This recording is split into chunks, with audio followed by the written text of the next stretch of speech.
Good afternoon, and welcome to the City Club of Cleveland. My name is Jan Roller, and I am president of the club.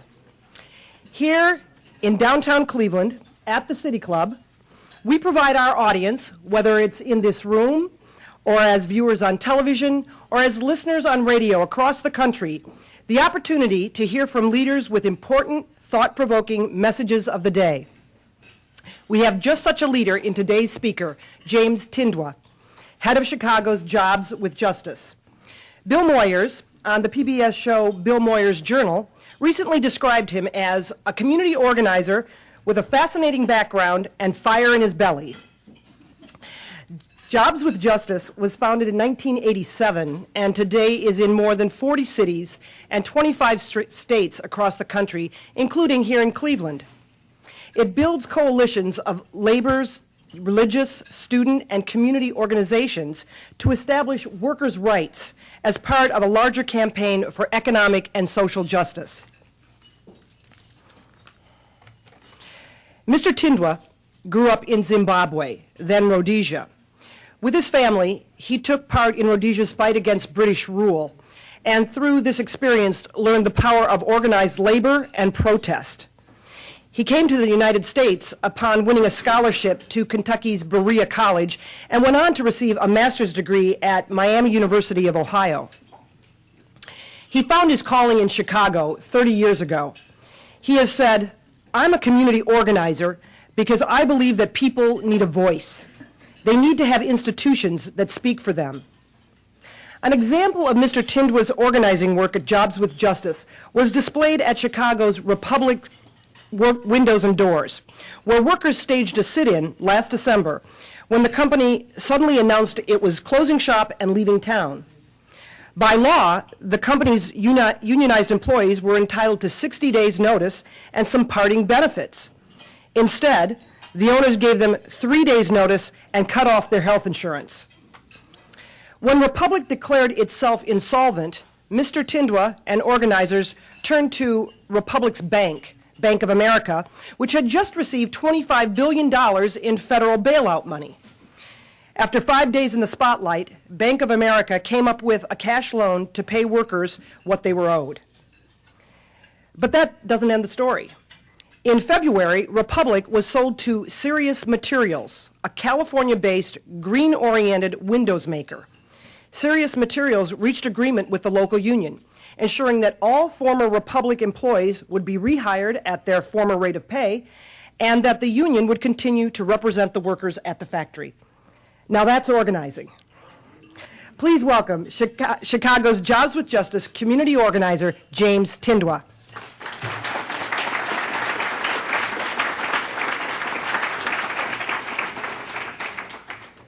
Thank you very much for that wonderful introduction, and I want to thank you all for coming today.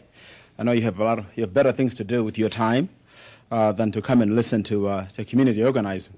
I want to thank the organizers of the City Club of Cleveland. It's so wonderful to see institutions that are committed to educating people, committed to dialogue, committed to exchanges of ideas.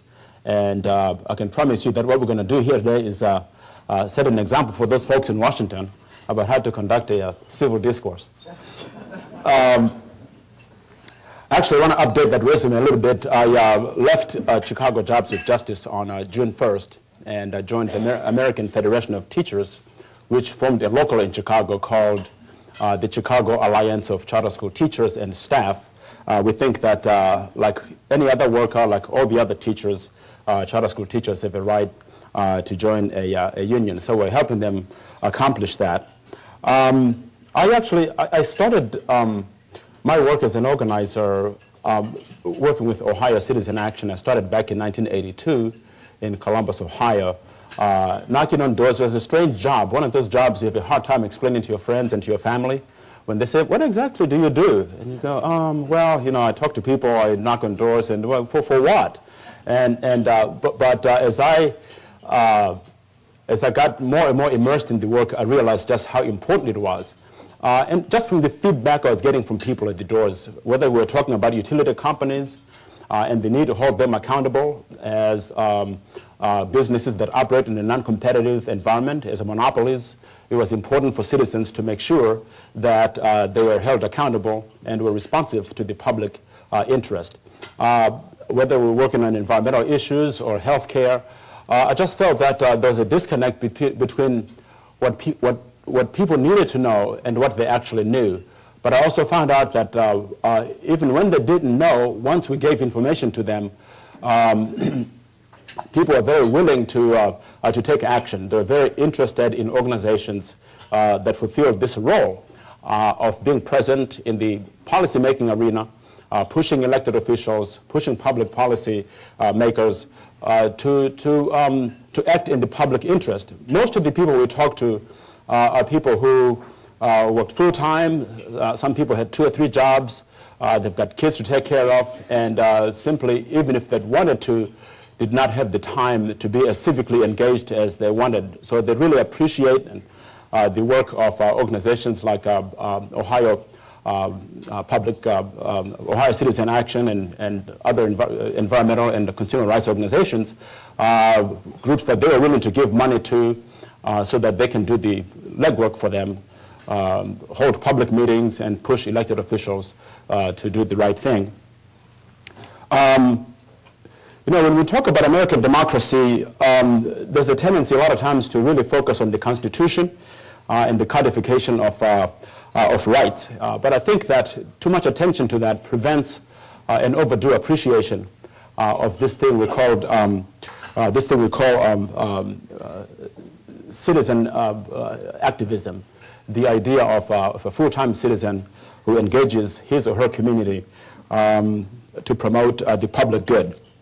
The United States has a long history of citizens who take on this role of learning about information, learning about issues, and educating their community members and educating their friends, and really building power to be able to influence public policy.